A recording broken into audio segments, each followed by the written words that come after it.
Ce fut il y a pratiquement 50 ans de là. Nous étions étudiants à Paris. Dans notre classe, il y avait presque que des Africains. Dans le temps-là, on faisait pas tellement la différence entre Nord-Africains, Subsahariens et Sud-Africains. On avait un ami, et lui là, à chaque fois qu'il y a un professeur qui commence à parler politique, tout ça, il se réveille. « Monsieur, vous les Français, vous êtes des racistes !» Une fois, il y avait un professeur là qui lui avait dit « Écoute là, tout le monde sait que l'homme est descendu du singe, mais moi j'ai l'impression que vous en avez dégringolé. »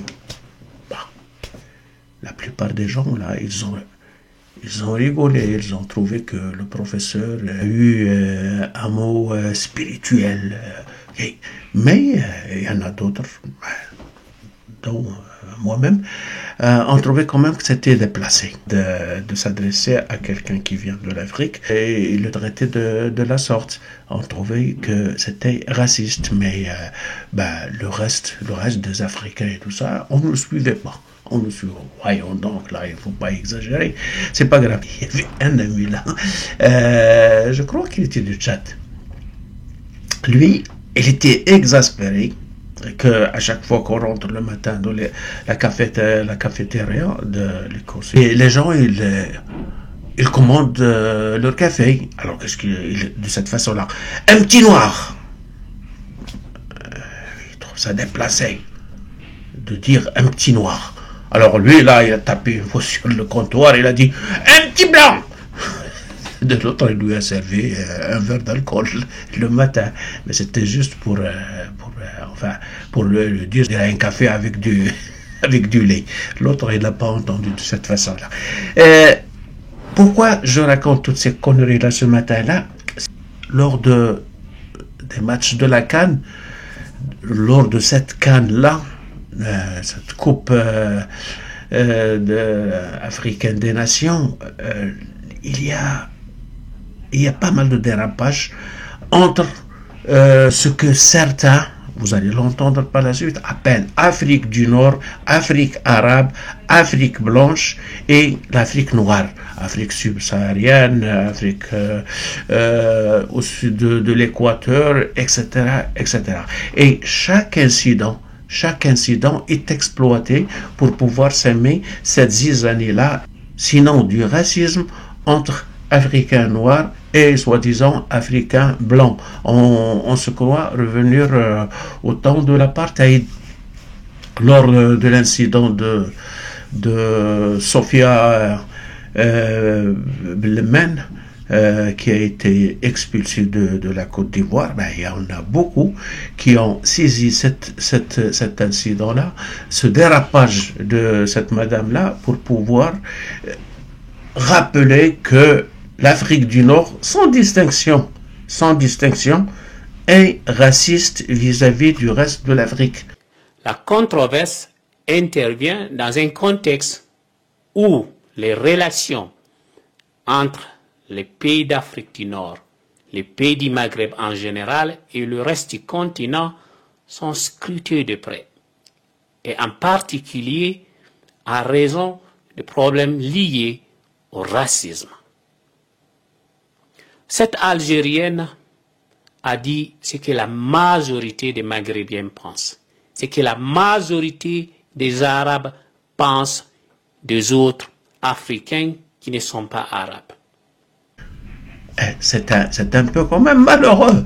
Lorsque moi je vois personnellement ce qui se passe au Maroc entre les Africains subsahariens et le reste des Marocains, je trouve quand même que c'est un peu exagéré. Je ne sais pas qu'est-ce qui se passe en Algérie.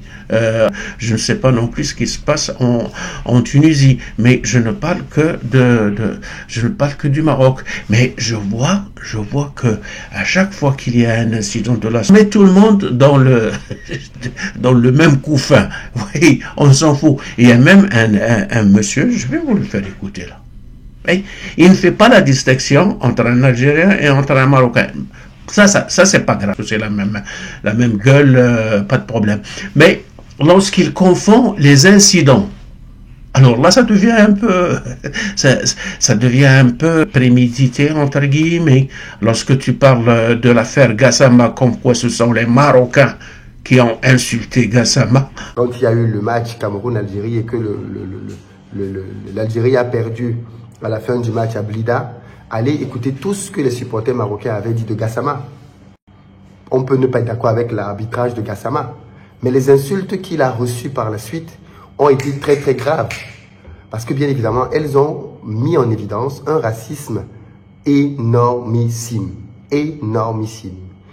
Ou bien lorsque tu parles de Walid Regragui comme étant un Algérien qui est en train de se chamailler avec le joueur congolais. Mais comment expliquez-vous que parce qu'un défenseur qui manifestement a été victime de la part du sélectionneur algérien, même si ce n'est pas de propos racisme, quand le sélectionneur algérien lui dit « Regarde-moi dans les yeux quand je te parle », mais tu te prends pour qui, Walid? T'es son père? À quel moment tu exiges d'un joueur qui te regarde dans les yeux? Le gars vient de te faire une accolade, tu lui dis « Regarde-moi dans les yeux quand je te parle », mais attends, c'est déjà à la limite du manque de respect. On n'est pas dans la cité, il n'a pas 15 ans, c'était peut-être pas son éducateur. Rien que pour ça, à la limite, il fallait faire profil bas et s'excuser. Et il y a un problème. Nous avons un problème là. Okay, je vais vous faire écouter ce monsieur-là et on revient par la suite. Moi, je ne considère pas que ce sont des bourdes. Je pense que ce sont des gens qui expriment juste quelque chose qui est plein en eux. De l'abondance du cœur parle la bouche. Ces gars, pour beaucoup d'entre eux, se sentent plus arabes qu'africains. Et je ne vois pas pourquoi est-ce que il y aurait le besoin d'essayer de nier ça. Si ce n'était que ça. Mais il se trouve que malheureusement, le problème est plus grave parce que ces gens-là, pour beaucoup d'entre eux en tout cas, quand ils s'expriment, ont une condescendance, un mépris et un racisme difficilement explicable vis-à-vis des pays subsahariens. Difficilement explicable. On avait tendance à vouloir accoler cette image spécialement à l'Algérie, mais on constate bien que c'est pas forcément mieux dans les autres pays. Écoutez ce que les gens qui vivent dans ces pays disent. Écoutez ce que les subsahariens qui vivent au Maroc disent. Ce que les subsahariens qui vivent en Tunisie disent, en Algérie disent. Ils disent qu'ils sont victimes au quotidien de racisme, au quotidien de discrimination, parfois même de violence. En Libye aujourd'hui, les Noirs sont traités comme des esclaves. Ben, vous voyez bien, il dit qu'il est... Oui, juste après l'incident entre Walid Regragui et entre le joueur congolais, les supporters marocains se sont déchaînés avec des propos racistes. Sur les réseaux sociaux, la fachosphère marocaine se déchaîne et s'en prend à Chancel Bemba. Des insultes comme vous n'imaginez pas sont proférées contre le joueur. Vous allez sur son compte Instagram et vous allez voir tout ce que des Marocains ont pu dire de raciste contre Chancel Bemba. Et ceci ramène toujours l'éternelle question des pays maghrébins et leur appartenance au continent africain. On a malheureusement souvent le sentiment que beaucoup de Maghrébins, pas tous, il y a toujours des exceptions, ne se sentent réellement pas africains. Et qu'en fait, le seul moment où ils se sentent africains, c'est quand ils viennent à la CAN. Dans les réseaux sociaux, il ne suffit pas d'arborer un drapeau marocain et un pseudonyme marocain et tu deviens marocain. Même entre pays de l'Afrique du Nord, il y a certaines tensions. Et je suis pas mal sûr qu'il y a des gens qui profitent de l'incident pour pouvoir attiser le feu. Je suis pas mal sûr qu'il y a des Marocains qui se sont pris pour des Algériens pour souffler sur l'incident de Sofia Bellemen. Et je suis pas mal sûr qu'il y a d'autres Algériens qui ont saisi l'affaire de Walid Regragui pour pouvoir se passer pour des Marocains et souffler sur le feu. Et au-delà de tout ça, il y a probablement d'autres profiteurs qui viennent d'autres horizons qui soufflent sur le feu. Il suffit juste de regarder à tel point à tel point, si chicane, la forme des phobies. Ça encourage certaines phobies, pour ne pas dire que ça encourage des racismes. Écoutons ce monsieur-là, qu'est-ce qu'il a dit après l'incident de Sofia Bellemen, et on revient pour pouvoir conclure. Je suis musulman pratiquant,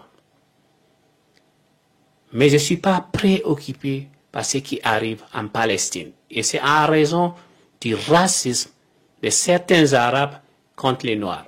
Le foot, c'est l'opium des peuples sous-développés, ou bien en voie de développement. Allez, on peut dire les peuples en voie de développement. Et le foot a été utilisé par plusieurs pays pour canaliser la fierté de leurs citoyens et mettre même des œillères à ces citoyens-là pour ne pas voir les vrais problèmes économiques, sociaux, politiques de leur pays. Et se diriger vers des fausses fiertés, se diriger vers des fausses victoires. Gagner un match de foot. Est-ce que ça vous fait sortir de la misère? Absolument pas. Mais le problème que actuellement, ajouté à cette fièvre du foot, il y a maintenant ces moyens, cette arme à tranchants multiples qui sont les réseaux sociaux, qui sont en train de remplir certains agendas mal cachés, qui pourraient être vraiment dangereux. J'espère que le message est passé et j'espère que la CAN ne devient pas un canal de la haine. Merci beaucoup, à la prochaine.